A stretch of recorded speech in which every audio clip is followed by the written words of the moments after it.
Delhi NCR के मौसम में लगातार बदलाव देखने के लिए मिल रहा है। आने वाले समय में मौसम कैसा रहेगा, यही जानने के लिए बात करेंगे मौसम वैज्ञानिक डॉक्टर नरेश कुमार से।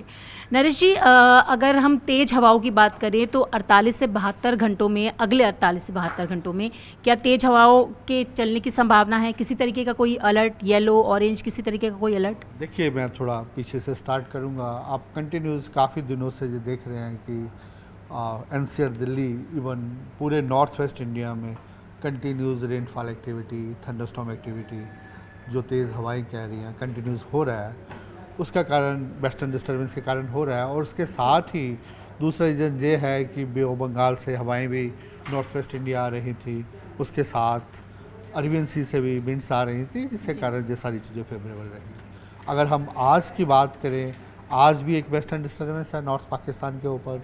इसके अलावा एक और सर्कुलेशन बना हुआ है नॉर्थ वेस्ट, उत्तर प्रदेश और ज्वाइनिंग उत्तराखंड वगैरह एरिए के लिए।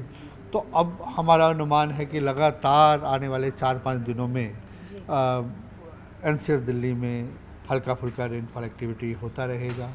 हवा की तो तेज़ हवाओं का तो अनुमान नहीं है, लेकिन ऑलमोस्ट रेनफॉल होने का अनुमान है। उसके साथ ही पूरे नॉर्थ वेस्ट इंडिया में हमारा अनुमान है कि जितना पहले रहा उतनी इंटेंसिटी तो नहीं रहेगी। 40 से 50 किलोमीटर पर आवर्स हवाएं फिर भी 4-5 दिन रहेंगी। तो सर, अब जिस तरीके से बात की जाए कि भारत के दक्षिण पश्चिम में मानसून की क्या इस वक्त की स्थिति है और दिल्ली एनसीआर में मानसून कब तक हिट कर जाएगा, क्या एक तारीख मानी जाए? देखिए, अभी तो हमारा कोई इसके बारे में हमने कोई आगे अनाउंस नहीं किया। अगर आप ये मैप देखते हैं तो अभी हमारा जो मानसून है ये कर्नाटका या उसके अलावा आंध्रा, तमिलनाडु, ये सारे हिस्से कवर कर चुका है। थोड़े हिस्से महाराष्ट्र के कवर किए हैं और जहाँ से ईस्ट इंडिया के कुछ हिस्से कवर किए हैं। अगर हम आने वाले दिनों की बात करें तो 4-5 दिन ईस्ट इंडिया के कुछ और हिस्से कवर हो सकते हैं, जैसा कि बिहार, झारखंड, उड़ीसा या छत्तीसगढ़ के हिस्से। तो उसके अलावा हमारा अभी कोई प्रेस रिलीज नहीं है।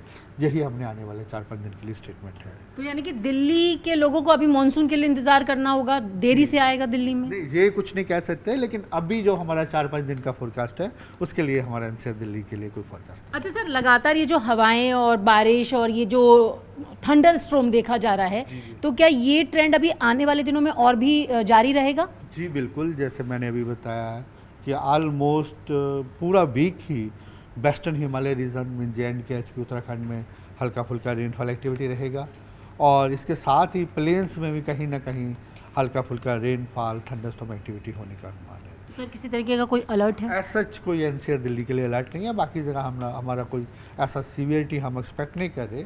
जनरली येलो अलर्ट ही है। बस एक आखिरी सवाल है सर कि जिस तरीके से लगातार जो गतिविधियां हो रही हैं, जो पैटर्न चेंज हो रहा है, तो क्या तापमान में कुछ बढ़ोतरी होगी, कमी होगी? किस तरीके से रहने वाला है टेम्परेचर? ये आपने अच्छा क्वेश्चन पूछा। अभी क्या है कि जो टेम्परेचर्स हैं ऑलमोस्ट सामान्य से कम ही चल रहे हैं जी।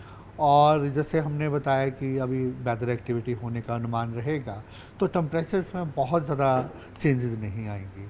ऑलमोस्ट हमारा अनुमान है कि एनसीआर दिल्ली, इवन जो नॉर्थ वेस्ट इंडिया के हिस्सों में प्लेजेंट ही रहेगा। टेम्परेचर हार्डली 40 तक पहुंचेगा, इससे ज़्यादा होने का अनुमान नहीं है। लेकिन उसके साथ ही उत्तर प्रदेश के हिस्से हो गए और साउथर्न हिस्से उत्तर प्रदेश के हो गए, नॉर्थर्न पार्ट मध्य प्रदेश हुआ, वहाँ पे ऑलमोस्ट ड्राई वेदर है।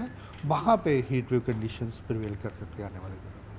तो आपने देखा, ये थे हमारे साथ बात करने के लिए मौसम वैज्ञानिक डॉक्टर नरेश कुमार, जिनका कहना है कि अभी मानसून के लिए तो थोड़ा इंतजार करना होगा, लेकिन टेम्परेचर 40 से ऊपर जाने के फिलहाल कोई अनुमान नहीं है। विजय जयपाल रावत के साथ न्यूज़ 18 इंडिया के लिए रचना।